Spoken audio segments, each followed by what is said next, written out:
नमस्कार साथियों, स्वागत है आपके अपने YouTube चैनल स्टडी इंडिया पर। आशा करता हूं कि आप सभी अच्छे होंगे और आपकी पढ़ाई लिखाई भी अच्छी चल रही होगी। तो दोस्तों, कल से स्टार्ट पशु परीक्षण की एनिमल हस्बेंड्री की क्लास वापिस से स्टार्ट की है। और कल हमने किया था पशुओं के आहार प्रबंधन में एक मुख्य टॉपिक किया था, कौन सा? हे बनाना। कल वाला थोड़ा सा रिपीट कर लेते हैं। 5 मिनट का टाइम दो, 5 मिनट में सब कुछ याद करा दूंगा कल वाला, तो धैर्य बनाए रखें। हे किसे कहते हैं? पहले बात करते हैं डेफिनेशन। हे कहते हैं फसल को पुष्पन से पूर्व की अवस्था में काटकर छायादार स्थान पर सुखाना क्या कहलाता है? हे कहलाता है। क्या कहलाता है? हे कहलाता है। हे में नमी की मात्रा कितनी होती है? तो 14% होती है। कितनी होती है? एग्जैक्ट याद रखना है, 14%। और शुष्क पदार्थ की मात्रा होती है 80 से 85%। ठीक है, 80 से 85%। उपयुक्त फसल कौन सी होती है? तो वो होती है बरसीम और रिजका। कौन सी? बरसीम और रिजका। और कितने दिनों में तैयार हो जाता है? वो कितने दिनों में तैयार हो जाता है? तो 1 से 1.5 मंथ में। कितने? 1 से 1.5 मंथ में तैयार हो जाता है, या 4 से 6 सप्ताह में तैयार हो जाता है। ठीक है, अब बात करते हैं हे कितने प्रकार का होता है? हे 4 प्रकार का होता है। दलनी है, अदलनी है, मिश्रित है और अनाज वाली फसलों का है। इन सभी की बातें हमने कर ली थी। मुख्य है कौन सा होता है? दलनी है। सबसे पाचनशील और स्वादिष्ट है कौन सा होता है? तो दलनी है होता है। बात करते हैं बाद में हमने क्या किया था, हे बनाने की विधियां। कौन कौन सी विधियां की थी? पहली विधि थी समतल भूमि पर विधि हे तैयार करना, दूसरी थी तिपाही विधि, तीसरी शस्यकार विधि और चौथी थी पंक्तियों में हे तैयार करना। फिर हमने कल किया था लूम या लूम। लूम या लूम किसे कहते हैं? खेजड़ी की जो पत्तियां होती है उनसे तैयार किया गया चारा क्या कहलाता है? लूम या लूम कहलाते हैं। फिर बात की थी पाला। पाला क्या होता है? देसी जड़ बेरी के पत्ते हैं उनसे तैयार किया गया चारा क्या कहलाता है? पाला कहलाता है। और अकाल का चारा भी किसे कहा जाता है? पाला और लूम या लूम को कहा जाता है। ये देखो 5 मिनट से भी कम टाइम लगा। कल वाली क्लास जो आधे घंटे की क्लास थी, पूरी 5 मिनट में रिपीट करती। अगर बच्चों पढ़ो तो सब कुछ है, क्योंकि अभी आपके मन में है भी टाइम काफी पड़ा है। टाइम आपके पास कुछ भी नहीं है, क्योंकि ए पार्ट और बी पार्ट, ए पार्ट में काफी सब्जेक्ट है। क्योंकि टावरो सीधी सी बात है, पढ़ना तो पड़ेगा। अभी टाइम है तो टाइम अगर तैयार कर लो, बाद में टेस्ट सीरीज भी करोगा। लेकिन रोलो के है कि टाबर पढ़े, ठीक है, सारा दिन इंस्टाग्राम या सोशल मीडिया पर काफी एक्टिव रहे। तो बिना देखे एक बात याद आ गई कि जहां देखो वहां इश्क के बीमार बैठे हैं। जहां देखो वहां इश्क के बीमार बैठे हैं। हजारों मर गए, लाखों मरने को तैयार बैठे हैं। करके अपनी जिंदगी लड़कियों के पीछे खराब, फिर कहते हैं मौलवी साहब दुआ करो, हम बेरोजगार बैठे हैं। हम बेरोजगार बैठे हैं। तो मौलवी साहब की अगर जब थे आप ही कौन पढ़ोगा, तो बेरोजगार तो आप ही रहोगा। तो यही कारण है देश में बेरोजगारी बढ़ने का, क्योंकि अभी भर्तियों का दौर है और आने वाले टाइम में ये भर्तियां भी खत्म होने की पूरी चांस है। क्योंकि जिस हिसाब से भर्तियां, जैसे पूरे ऑल इंडिया में, जैसे आरपीएफ की 4600 पोस्टें आई है पूरे ऑल इंडिया में, तो उसी प्रकार देख लो बेरोजगारी कितनी बढ़ रही है। यूपी पुलिस में 60,000 भर्ती पर 53 लाख फॉर्म भरे गए थे। कितने? 53 लाख फॉर्म भरे गए थे। अपने पशु परिसर में देख लो, 17.5 लाख फॉर्म भरे गए हैं, 17.64 लाख, 6,000 पोस्टों पर। तो बेरोजगारी है। तो ये ना हो जाए कि टाइम निकल जाए, 2024 में नौकरी लगना है, तो अपने अभी से स्टार्ट रखो। जितना करवाता हूं उतना डेली के डेली याद करो। करवाता कितना को 15-20 मिनट की क्लास होती है। क्यों? क्योंकि धीरे धीरे चलेंगे। अपने पार्ट बी को पूरा याद करना है। ऐसा नहीं भी रात आपा कहेंगे रात काट दी गुरुजी, तो रात कौन काटनी था ब्रो, तैयार करनी है। तो आज अपने करेंगे आहार का वर्गीकरण। आहार का वर्गीकरण होता है, कितने प्रकार का होता है आहार? आहार होता है 3 प्रकार का। आहार होता है जिसे पहला कहते हैं चारा। चारा मतलब अपा हरियो तो देख लो सी हरो बिनी पे का फूडर रफेज कहते हैं। क्या कहते हैं? फूडर या रफेज कहते हैं। दूसरा दाना, और इसे कहते हैं राती। क्या? राती। दाना क्या होता है? दाना या बंटो, बंटो के करनी आप देसी भाषा में बंटो, उसे ही दाना या राती कहते हैं। तीसरा खाद्य संपूरक। खाद्य संपूरक क्या होता है? जो डायरेक्ट पशुओं को दिया जाता है। जैसे डायरेक्ट पशुओं को विटामिन, प्रोटीन या आपा पशु ब्याणा रहे तो डायरेक्ट आपा कहेंगे मैंने पिलावा के कैल्शियम पिलावा नहीं, वो होता है खाद्य संपूरक। क्या होता है? खाद्य संपूरक। मतलब डायरेक्ट उनको प्रोटीन विटामिन देना क्या कहलाता है? खाद्य संपूरक। जिससे उसकी जो एनर्जी होती है, एनर्जी तो खानी चाहिए नहीं, उनको एनर्जी चाहिए या दूध की मात्रा को हम बढ़ा सके। अब इनकी चर्चा करेंगे होता क्या है।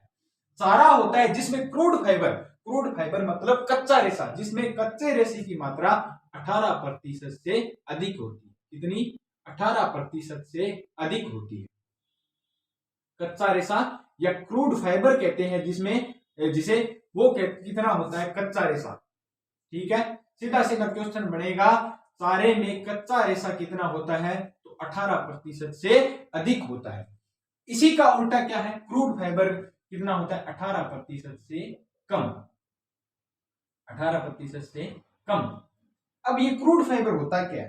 क्रूड फाइबर या कच्चा रेशा होता है, जैसे अपने जो ह्यूमन है अपने क्या करते हैं? दाना खाते हैं। मतलब आपा कण की खाओ सारा कड़ी बिहार भी तो कौन याडा कणक ही खाते हैं। मतलब अपने गेहूं खाते हैं, उनको पचाने की जो क्षमता होती है वो होती है 18। मतलब क्रूड फाइबर, उसमें रेशा कितना होता है उसको पचाने में। आपको पता है जो पशुओं की बात की थी हमने, पशुओं का आमाशय 4 प्रकार का आमाशय होता है। ठीक है, उनमें कच्चा रेशा चबाने की क्षमता अधिक होती है। तो क्रूड फाइबर भी चारे में कितना होता है? 18% से अधिक होता है। ठीक है, और क्रूड फाइबर जो दाने में होता है वो 18% से कम होता है। अब बात करते हैं टीडीएन। टीडीएन क्या होता है? टीडीएन होता है टोटल डाइजेस्टिव न्यूट्रिएंट्स, मतलब कुल पचनीय पोषक तत्व। मतलब कुल पचने वाले पोषक तत्व कितने होते हैं? तो वो होते हैं 60 से 65%। कितने? 60%। कितने होते हैं? 60% से कम। कितने होते हैं? 60% से कम। ठीक है, चारा भी आपको बताऊंगा 2 प्रकार का होता है, एक हरा चारा होता है, एक सूखा चारा होता है। हरा चारा तो अपना हरियो गेरा, सूखा चारा होता है जिसे अपने तूड़ी बोलते हैं या गेहूं का भूसा होता है। उसकी चर्चा अपने बाद में करेंगे। और इसमें टीडीएम कितना होता है? इसमें होता है 60% से अधिक। 60% से अधिक। ठीक है, अपोजिट याद रखना है। अपोजिट है याद रखना है। क्रूड फाइबर 18% से अधिक, कच्चा रेशा कितना होता है? 18% से अधिक। और क्रूड फाइबर इसमें कितना होता है? 18% से कम। टीडीएम क्या होता है? Total digestive nutrients. क्या होता है? कुल पचनीय पोषक तत्व। कुल पचनीय पोषक तत्व मतलब कुल पचने वाले पोषक तत्व है वो 60% से अधिक इसमें होते हैं, दाना और राति में।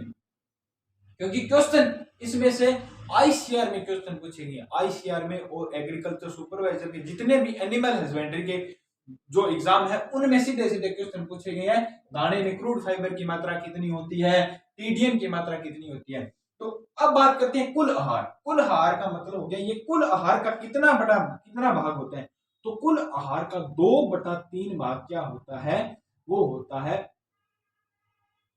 चारा होता है। मतलब 2/3 भाग अपने जैसे पशुओं को मिलाते हैं, उसका कुल चारा डालते हैं, उसका 2 या 3 बटा भाग आप हरियो कौन मिलावांगे टाबरो हरियो या तूड़ी कौन मिलावांगे, वो 2/3 भाग होता है। क्या होता है? कुल चारे का 2/3 भाग। अब सीधा सीधा क्वेश्चन बनेगा, जो चारे का चारा है वो कुल आहार का कितना प्रतिशत भाग होता है या कितना भाग होता है?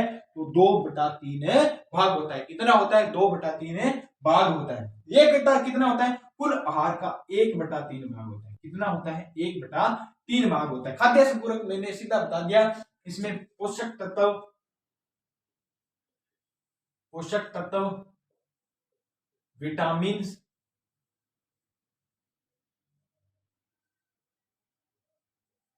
खनिज लवण आदि, मतलब डायरेक्ट जो पशुओं को दिए जाते हैं उन्हें खाद्य संपूरक कहते हैं या फील्ड एडवर्टाइज कहते हैं। ठीक है, खनिज लवण डायरेक्ट पशुओं को जो सीधे डायरेक्ट दिए जाते हैं उन्हें क्या कहते हैं? खाद्य संपूरक कहते हैं। अब इनकी बात करते हैं, चारा और फेज कितने प्रकार के होते हैं। आगे इनको 2 भागों में बांटा गया है। पहले आप इसका स्क्रीनशॉट ले लीजिए, क्योंकि 18 से अधिक, दोबारा सुनो, चारे में क्रूड फाइबर कितना होता है? 18% से अधिक, टीडीएम 60% से कम। इसमें क्रूड फाइबर 18 से कम और इसमें 60% से अधिक मीडियन। ये 2/3 भाग होता है और ये कितना होता है 1/3 भाग होता है। डायरेक्ट क्वेश्चन है, स्टार लगा लो इन दोनों पर स्टार लगा लो और ऐसे कैसे याद होने चाहिए। डायरेक्ट क्वेश्चन पूछे जाते हैं, ठीक है।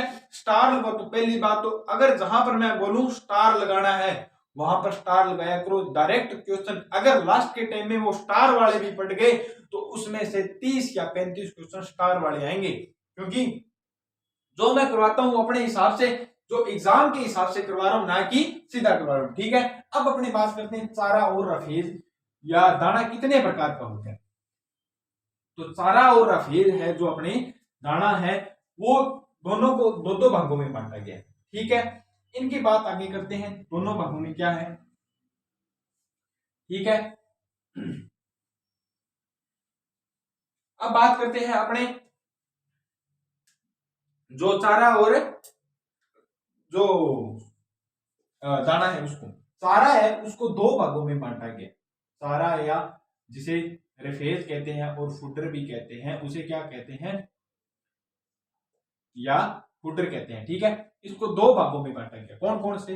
एक होता है सूखा चारा, क्या होता है सूखा चारा, और दूसरा होता है हरा चारा। सूखा चारा और हरा चारा।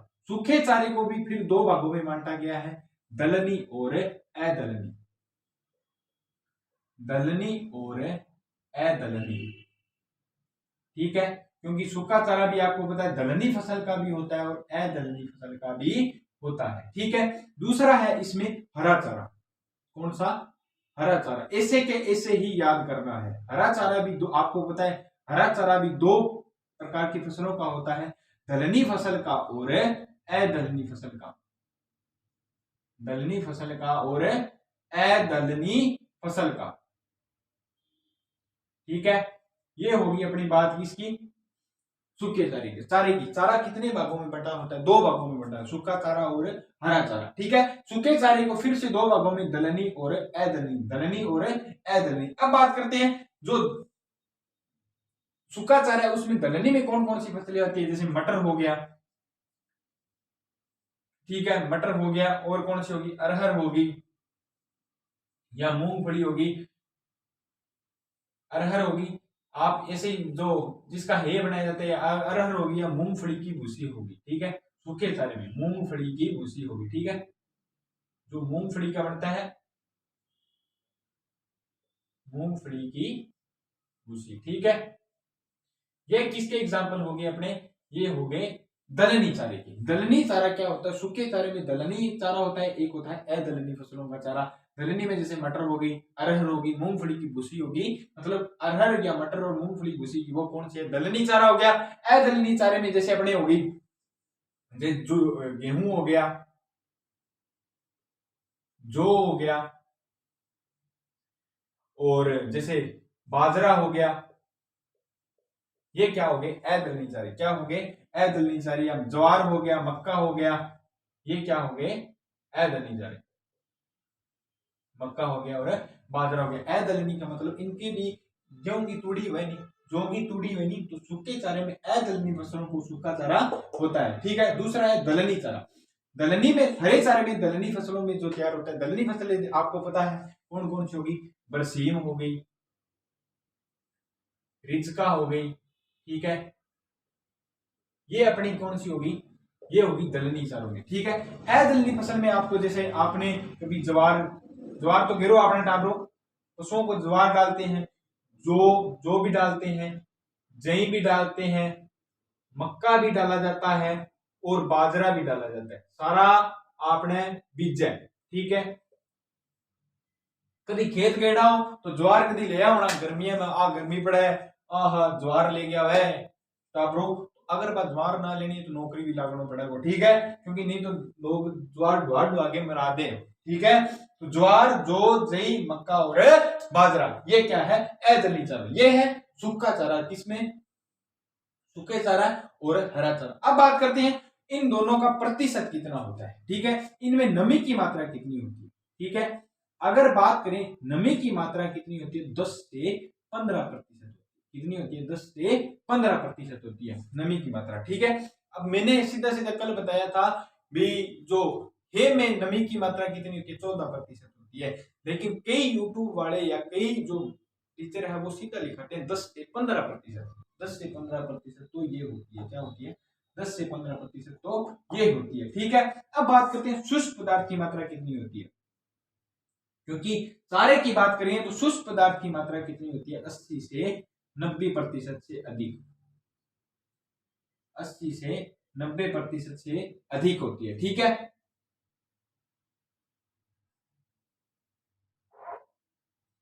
ठीक है। और जो ये बात कर रहा हूं मैं सूखे चारे की, किसकी बात कर रहा हूं, सूखे चारे की। ठीक है, ये बात है सूखे चारे की, क्योंकि सूखे चारे की बात कर रहा हूं, वहां पे करूंगा मैं हरे चारे की। सूखे चारे में नमी की मात्रा कितनी होती है, 10 से 15%। और शुष्क पदार्थ की मात्रा कितनी होती है, तो वो होती है 80 से 90%। कितनी होती है, 80 से 90% होती है। ठीक है, और जो कुल जो चारा होता है उसमें शुष्क चारा कितना होता है, 2/3 भाग होता है। कितना होता है, 2/3 भाग होता है। कितना होता है, 2/3 भाग होता है।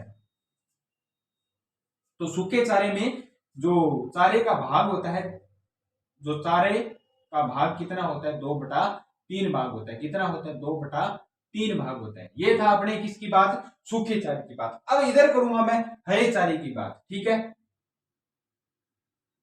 हरा चारा है उसमें नमी की मात्रा कितनी होती है, शुष्क पदार्थ की मात्रा कितनी होती है, और चारे का कितना प्रतिशत भाग होता है, नमी की मात्रा। ठीक है, नमी की मात्रा होती है इसमें होती है 60 से 90%। कितनी होती है, 60 से 90%। कितनी होती है, 60 से 90%। और ठीक है, शुष्क पदार्थ की मात्रा कितनी होती है, 20 से 30%। कितनी होती है, 20 से 30%, 20 से 30%। ठीक है, ये होगी अपनी बात सूखे चारे में, हरे चारे में। ठीक है, और हरे चारे में आहार की मात्रा कितना होती है, चारे का भाग कितना होता है, तो वो होता है 1/3। कितना होता है, 1/3 भाग तो हरा चारा होता है, और 2/3 भाग क्या होता है, शुष्क चारा। मतलब तूड़ी में हरियो मिलावा नहीं, तो तूड़ी ज्यादा होगी और हरियो कम हो, सॉरी, हरा ज्यादा होगा और तूड़ी कम होगी। ठीक है, अब तूड़ी मिला के मान ली 3 भाग तूड़ी है, तो 1 भाग तो हरियो होना चाहिए, 2 भाग की वह तूड़ी होनी चाहिए। ठीक है, सीधी सीधी बात, देसी भाषा में समझोगा। मतलब जो चारा होता है, चारा 2 प्रकार का होता है, हरा चारा और शुष्क चारा, दोनों का भाग है। अगर जो शुष्क चारा है वो 2/3 भाग होता है, और हरा चारा होता है 1/3 भाग होता है। मतलब तूड़ी में बरसीम मिलानी है तो 1/3 भाग मिलानी है, और हरे में अगर बरसीम में तूड़ी मिलानी है तो 2/3 भाग मिलानी है। ये अपनी बात होगी चारे की, शुष्क चारा। दोबारा देख लो, चारा, चारा कितने प्रकार का होता है, 2 प्रकार का होता है। कौन कौन सा, सूखा चारा और हरा चारा। ठीक है, इनको दो आगे दो भागों में बांटा गया। दलनी चारा हो गया, सूखे में भी दलनी फसलों का होता है और अदलनी फसलों का होता है। सूखे में कौन कौन सी, मटर, अरहर, मूंगफली की भूसी, गेहूं, और अदलनी में गेहूं, जौ, बाजरा, ज्वार, बाजरा आपने देखी होगी भी। गेहूं की भी जो अपनी भूसी होती है, जौ की भी भूसी होती है, और बाजरा की भी होती है। ठीक है, अब बात करते हैं अपने हरे चारे की। हरे चारे में भी 2 भागों में बांटा है, दलनी चारा और अदलनी। दलनी अब बरसीम बीजी गई है किसी के, बरसीम लेके आते होंगे तो बरसीम होगी, रिजका होगी। ठीक है, अदलनी में ज्वार होगी, जौ होगी, जई होगी, और मक्का हो गया और बाजरा हो गया। ठीक है, अब बात करते हैं शुष्क चारे में नमी की मात्रा कितनी होती है, तो 10 से 15% होती है। कितनी होती है, 10 से 15%। स्टार लगा लेना, स्टार लगा लेना, 10 से 15% होती है। शुष्क पदार्थ की मात्रा कितनी होती है, 80 से 90% होती है। इसके इन दोनों के स्टार लगा लेना, सीधा सीधा क्वेश्चन इन दोनों में से पूछा जाएगा, इनमें से नहीं पूछा जाएगा, क्योंकि ये आप गैस करके बता सकते हो। लेकिन ये याद करने वाली चीज क्या है, ये है। ठीक है, तो ये होगी सूखे चारे में नमी की मात्रा, और हरे चारे में नमी की मात्रा 60 से 90%, शुष्क पदार्थ की मात्रा 20 से 30%। अब बात करते हैं अपने जो क्या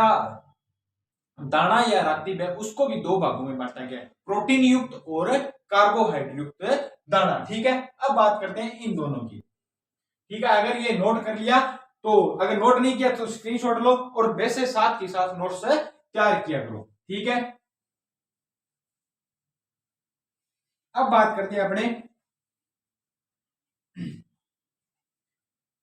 बात करते हैं दाने को। दाने को कितने भागों में बांटा गया, तो दो भागों में बांटा गया। कौन कौन से, प्रोटीन युक्त और अप्रोटीन युक्त, या सॉरी कार्बोहाइड्रेट युक्त। प्रोटीन युक्त में दो भागों में बांटा गया, पशु जनित और वनस्पति जनित। कार्बोहाइड्रेट में भी दो भागों में बांटा गया, पूर्ण दाना और अपूर्ण दाना। ठीक है, प्रोटीन युक्त और अप्रोटीन युक्त। अब बात करते हैं दाने की। ठीक है, दाने में जिसे रातिब कहा जाता है, दाने में टीडीएम की मात्रा कितनी होती है, 60% से अधिक होती है। और जो टीडीएम की मात्रा और कुल चारे का कितना प्रतिशत भाग होती है, तो 1/3 भाग होती है। ठीक है, अब बात करते हैं अपना जो क्रूड फाइबर कितना होता है, वो होता है 18% से कम होता है, 18% से कम होता है। दाना और रातिब की बात करते हैं। अब दाना और रातिब को भी दो भागों में बांटा गया। कौन कौन से भागों में बांटा गया, पहला कौन सा है, तो वो है प्रोटीन युक्त। प्रोटीन युक्त दाना होता है। ठीक है, प्रोटीन युक्त। दूसरा हो गया कौन सा, दूसरा हो गया कार्बोहाइड्रेट युक्त। ठीक है, कार्बोहाइड्रेट। ठीक है, कार्बोहाइड्रेट युक्त। अब प्रोटीन युक्त को भी आगे दो भागों में बांटा गया। प्रोटीन युक्त में आपको पता है प्रोटीन किसमें होती है, अंडे में सबसे ज्यादा प्रोटीन होती है, तो उन्हें भी दो भागों में बांटा गया। तो एक बांटा गया पशु जनित, मतलब पशुओं से तैयार होता है, पशु जनित। और दूसरा क्या हो गया, वनस्पति जनित। क्या हो गया, वनस्पति जनित। मतलब इनमें कौन कौन से उदाहरण है, पशु जनित में आपको पता है रक्त का चूर्ण हो गया,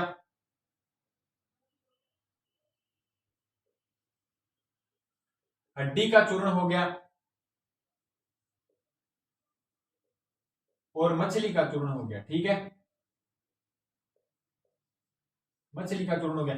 अब बोलोगे सर ये तो हम पशुओं को डालते ही नहीं, तो ये जो मुर्गियां वगैरह होती है उनका चारा होता है या उनका खाना होता है, रक्त का चूर्ण, हड्डी का चूर्ण, डायरेक्ट उनको जो एनर्जी मिलती है वो इसलिए डाला जाता है। अब बात करें वनस्पति की। वनस्पति में क्या होती है, जितनी भी खाद्य खलियां होती है, खाद्य खलियां देखिए आपने, खलियां नहीं समझते, खड़ तो समझो। खड़ क्या होती है, जो जी बड़ेवांगी खड़, सरसों की खल, बिनोड़ा की खल, वो क्या होती है, मूंगफली की खल। तो खाद्य खलियां सभी जितनी भी होगी, जैसे एग्जांपल लिखो, मूंगफली की खल, मूंगफली की खली, और बिनोला या सरसों। ठीक है, ये क्या होगी अपने वनस्पति जनित प्रोटीन युक्त। वनस्पति जनित में क्या है, दो भागों में बांटा गया है, पशु जनित और वनस्पति जनित। इसमें खाद्य खलियां होगी कौन कौन सी, मूंगफली, बिनोला और सरसों। और पशु जनित में रक्त चूर्ण, हड्डी का चूर्ण और मछली का चूर्ण। अब बात करते हैं अपने कार्बोहाइड्रेट में। कार्बोहाइड्रेट में, ठीक है, अब बात करते हैं कार्बोहाइड्रेट में। कार्बोहाइड्रेट को भी दो भागों में बांटा गया। कौन कौन से भागों में बांटा गया कार्बोहाइड्रेट को, पूर्ण दाना और अपूर्ण दाना।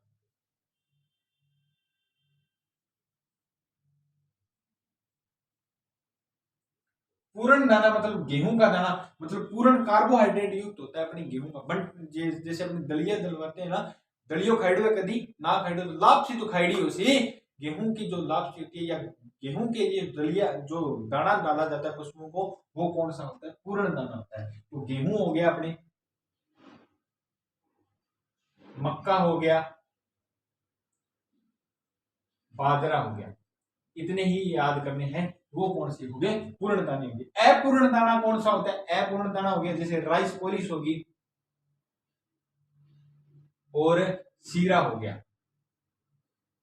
सीरा, सीरा क्या हो गया, अपूर्ण दाना हो गया। सीरा क्या होता है, सीरो को नहीं खाना दो सीरो। अब क्योंकि बात कर दी सीरा की तो मुंह में पानी आ गया, क्योंकि ठंड को टाइम है और इन्हें ब्याह को मौसम चलने लग रहे है, तो सीरो याद होगा। सीरा होता है जो अपने चीनी वाली मील होती है, तो उनका जो आपने प्रेसमेंट कहते हैं, जैसे प्रेसमेंट, वो होता है सीरा। जी आपने कहानी चीनी का मेल होता है, वो होता है सीरा। क्या होता है, सीरा। वो पशुओं को डाला जाता है, उसका भी दाना होता है, उसको सुखाकर तैयार किया जाता है, वो क्या होता है, अपूर्ण दाना होता है। क्या होता है, अपूर्ण दाना होता है। तो हमने दाना और रातिब में सारी बातें कंप्लीट कर ली। और सीधी सीधी बात है, वापिस रिपीट करता हूं दोनों को, चारा क्या होता है, चारे में टीडीएन की मात्रा कितनी होती है, 60% से कम होती है, 60% से कम होती है। टीडीएन क्या होता है, टोटल डाइजेस्टिव न्यूट्रिएंट्स, मतलब कुल पूर्ण पचनीय पदार्थ। पूर्ण पचनीय पदार्थ कितना होता है, 60% से कम, और दाने में कितना होता है, 60% से अधिक। ठीक है। दूसरा, इसमें क्रूड फाइबर या कच्चा रेशा कितना होता है, तो क्रूड फाइबर का मतलब सीधा सीधा आप समझना, क्रूड फाइबर मतलब ज्यादा पचने वाला। 4 अमाशय किसमें होती है, पशुओं में होती है। तो ज्यादा पचाने की क्षमता सूखे चारे की किसमें होती है, पशुओं में होती है। क्रूड फाइबर होता है 18% से अधिक किसमें होता है, तो वो चारे में होता है। 18% से कम किसमें होता है, वो होता है दाने में। ठीक है। तीसरी बात, ये जो चारा होता है वो कुल चारे का कितना प्रतिशत भाग होता है, तो 2/3 भाग होता है। कितना होता है, 2/3 भाग होता है। और दाना होता है वो 1/3 भाग होता है। ये सीधा सीधा डायरेक्ट क्वेश्चन आपसे सीधा सीधा यही पूछा जाएगा, कुल चारे का दाना या चारा कितना प्रतिशत भाग होता है या कितना भाग होता है। ठीक है। तो आज की क्लास में हमने आहार का वर्गीकरण पूर्ण कर लिया, और आहार से संबंधित जितना भी टॉपिक था वो अपना कंप्लीट हो गया। कल से हम नए टॉपिक की शुरुआत करेंगे। अगर जो बच्चे नए आए चैनल पर, तो वो चैनल को सब्सक्राइब करना न भूले, और 45 से 45 अंकों की जिम्मेदारी आप मुझ पर छोड़ दें, आपको याद करवा के भेजेंगे। तो आज के लिए इतना ही। जय हिंद, जय भारत।